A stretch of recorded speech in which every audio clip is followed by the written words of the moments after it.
What we do on this show, Ali, is we do Mount Rushmore. So we are home of the Mount Rushmore, right? And we have a different topic every week. This week, we've got the outfits on. You might need to get your clown nose back on for this one, actually. Here we go.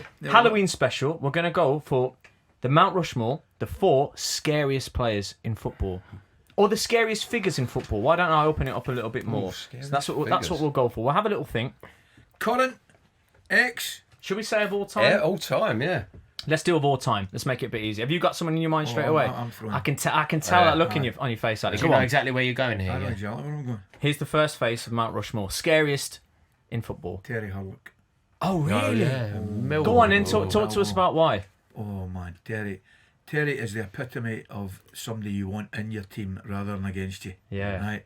He was a fantastic lad, right? Fantastic lad. Come up with our place. We had a lot of good English players as well, a lot of that time. And Terry, he just got it, man. He got it. You know, he's good. East End of London boy, Millwall lad. You know, it was like homecoming when he came to Irish. You know what I mean? And he was as tough as hard as nails. Really? I mean, really, really hard.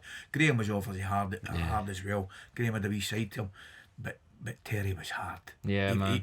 I mean, those Scotland-England games at 5-a-side on a Friday, man. I'd love to be involved in that. There we go. A good shout, by the way. I'm throwing him in. All right, well, that's it. It's locked in. Rory, have you got someone in mind that you want to go for here? It's tricky, this, isn't it? Because you know when you have the honour of sitting with, like, pros... Should we go Ben's first, then? Don't they? Like, we're looking at it from the stands. What do we know, really? Yeah. Exactly. Whereas, like, they've been on the pitch with it. They know exactly what it's all about. They've got more credibility with these picks. In fact, Ben, let's go for you. I opened up about it last week. Ben Thatcher. Oh, yeah. Can you remember that boy? Yeah. You know, we're talking about somebody that's just because he... Remember the Mendes? Remember? Yeah. He put him in the Rosette, didn't he? Literally did. He'll come up with our place. Yeah. And I obviously he was left back, and I played against every time you think he's squeaky bum, so you can get hold up a minute, especially on a mini zero. So I'm sure I see your missus out the other night. But I got him sent off. He got sent off 2 yellow cards, bring me, and I've probably gone over a little bit easy. Oh yeah. Oh mate, but when you're coming up against him, you're just thinking, mate, he's just going to stick his studs. He's going to fly in. He's going to elbows are coming, everything. But he was. I love that. He was a scary player. Before you go out, you're thinking, he's going to he's in the back of your mind, isn't he? You know. You leave your foot there, and he's just going to take your leg. Your head in the pillow on a Friday night, going, oh no, he's coming. Amazing. That's a good perspective, though, because you're talking about playing against him and playing against him. All right, here's a thought. Just your thought. Do you ever play against Dennis Wise? I don't think I did. Dennis Wise had a represent, and obviously in a different way. I would say he was a hard man in a different way, though, wasn't he? He was like. It's like tough as nails. Put Chelsea boy in there. Oh, I know, he's thinking about it. I mean, the one that I would always hear about as well. Harrison Harford. Yeah. Oh, Big Mick. Harrison Harford. They were the two that I would always hear about. Good one for you. He's right in. Is that who I should have said? Right, Mick Harford then. Right, okay. You ever seen the one? Was he serious, yeah? Big Mick. You ever seen the one? I don't know who Big Mick's playing for. He would have been at Luton, Chelsea. Manager at Luton. Might have been at Luton at the time, and the other mob scored against them. Have you ever seen this? No. I'm telling you, we've got to get up. Yeah. And they're all doing this celebration with 5 or 6 of the lads, and they're rolling about, giving the fly over, and Big Mick walks right over the top of them.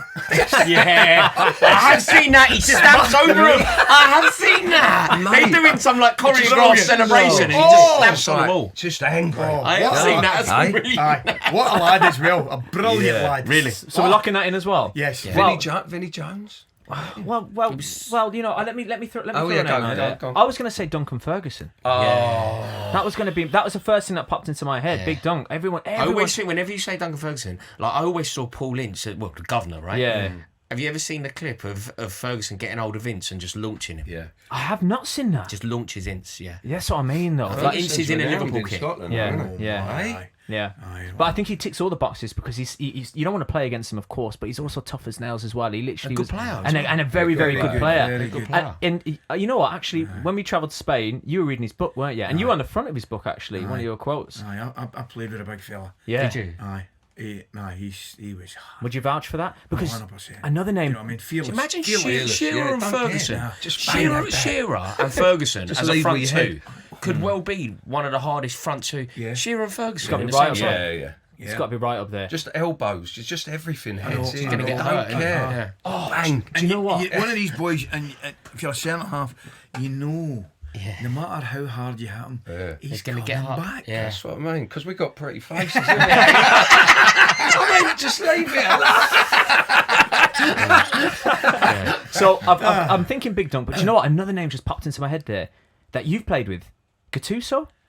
Oh, He's an angry man. Do you remember when Joe Jordan was going to have him over there? Yeah, Jordan, he was hard. I had him at Tottenham. Another one. He was Joe hard. Jordan. He was scary at Tottenham. When He was under. Gattuso was giving it, like, I always thought Gattuso. Yeah. But then Joe Jordan's a lot older. Joe Jordan went back for Gattuso. He didn't want to know. Well, that'd have been to the death, that fight. I was at the club at the time. That was a winner takes all, that one. Yeah. We get to with some boy, but Big Joe was hard. Didn't he? When he was, I think he married a Scottish girl. He did. Yeah. Absolutely. Yeah, he married Gattuso. Gattuso like really immersed himself in Glaswegian 100%. culture. Yeah. Do you guys remember that referee with the big eyes? Kalina. Yeah, Pierluigi Collina. that was him. Yeah, Pierluigi. he was. I'm just He's chucking a scary rogue one in looking. there. He was like all the players were afraid of him. By the Yeah. way, they never used to pipe up to him. He's got to be the scariest referee of all time. Yeah. Don't know whether he gets an honourable He mention. also goes down as the best. Yeah, Kind of yeah, goes he down as does. the Do best. do we need a manager in now? I suppose with Gattuso's a manager now. Who's This manager. this manager? Yeah, Anyone scary manager. You ever been intimidated by a manager? No, manager's like, oh, leave me alone. Nah, not really. No, Have you? It's difficult, isn't it? Because there's so much more restrictions on a manager. They can't express themselves out on the pitch, can they? So it's Scary manager. scary manager. I'm not sure. Can't I think? No. I think maybe I'm going to go Big Dunk. What do we think? Do I lock that in? Yeah, I mean, you can. Yeah. Dunk's got to be in. That's a scary Mount Rushmore, by the way. Amazing. Right, so we've got a little bit of time left, and I've saved a little bit of time deliberately. Ali, Yes. bearing in mind this is TalkSport and TalkSport Bet, Okay. would you do us a pleasure with Bence here, who Yes. absolutely loves Gazza? Have you got a Gazza story that you might be able to just drop some knowledge for everyone who's listening for Bence? And like I say, bearing in mind it's TalkSport Bet and I've got to TalkSport as well. Yeah, but one story. Can you? I said to you, the Daz advert. Right? You know when he went up to Glasgow and he started. Jumping the doors, did that? Yeah, he'd go, remember Daz? And Dad's doorstep challenge. I remember watching it as a kid. I'm sure BBC were covering it or do whatever. We can't say BBC, TalkSport. We'll bleep that. We'll bleep that. Inspired, you know, like when I'm talking about things that just It was capture Danny your Baker, wasn't imagination. it? It's Danny Baker's Dad's But he'd doorstep go challenge. up with all the lads and. I mean, It was just We've got about after 3 or you. 4 minutes, I'm Ali. just telling for you, there's a context. million. There you go. A million. Yeah. I mean, my favourite one's a blinking fireworks, man. The fireworks will never be beaten. Yeah. I'm in his dressing room the day before Guy Fawkes Day, and I'm learning about wee Durante. I said, you know what I'm going to do, wee man? I says, I'm going to get some fireworks. I'm going to get the kids in. My mate Knox is coming in. He's bringing the kids in. We're going to have a wee firework display. That was it. 10 minutes later, Gascoigne comes sidling up to me like that. So I heard you with Durante there. He says, I'm your man for fireworks. No, and I should just have turned in and bolted. Anyway, try to get it in quick. So he said, £15 boxes, £100 boxes for 15 quid. I said, all right, I'll have two. He says, right, meet Jimmy. Meet Jimmy up the back of the Celtic Inn. Right. Tomorrow morning at 9 o'clock. So sure enough, I said, it was like some drugs bust. I pull up, the big black Land Rover's there. Jimmy comes finally, get the boot open. So I opened up. He's got bin bags this side, bin bag, 2 big boxes like that, in the bank, 30 quid, away we go. Right? Gascoigne says, how you go? I went, aye, smashing. So we go down, we move on to the fireworks display at night. I said to my mate Noxie, for the kids, I said, we better go and have a look at these fireworks. I said, go down, nip down the bottom of the garden. So we go down the bottom of the garden, pull the bin bags open, opens the box, right? Oh, before we open the box, I looked at the box and went like that. No, that big radiation sign, bang, stamped right across the box. Spectators must be 20 metres from detonation, right? See what it says on the box, right? Well, here we go. So I've opened this thing up, I pull this rocket out, right? I swear to God, it's got a head on it like that, right? The next level up was manned, right? I'm not kidding you. So we set this thing off, away it goes off. He's done it, you know, just you. And then the next man, I'll get boom, right? The whole village lit up, right? So we're having a laugh, great firework display. Move on to the Sunday. So what I do on the Sunday, I'm coming back from Glasgow, and my wife's here, and she's on the phone to Gazza, because he never came to the do. 2:30 in the morning, 3 o'clock, anyway, and I get into my bed. She comes running through, quick, get up! I says, what is it? She says, Paul, it's on the phone there. He says he's got one of the rockets left. he's going to set it off. He lives in the next village, by the way. He's going to point it in the direction of Bridge of Weir to see if we can see it, right? I'm going at him. I said, away you go. I said, I'm shattered, man. Just give me a break. I said, oh, wait, boom, right? The bay window, the whole light goes on. Right? I'm lying in my bed, and my wee shooters are going like, I'm howling. Anyway, 2 minutes later, the phone goes. Right.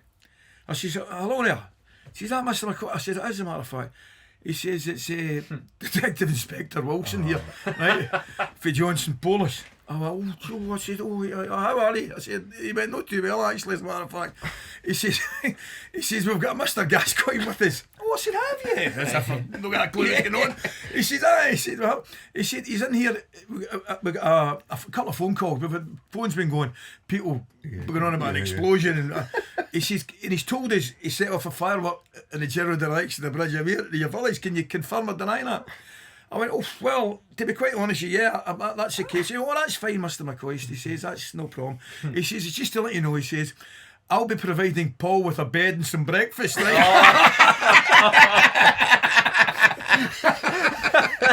He says, can you pick him up at 6 o'clock? I said, I'll pick him up at 6 o'clock in the morning.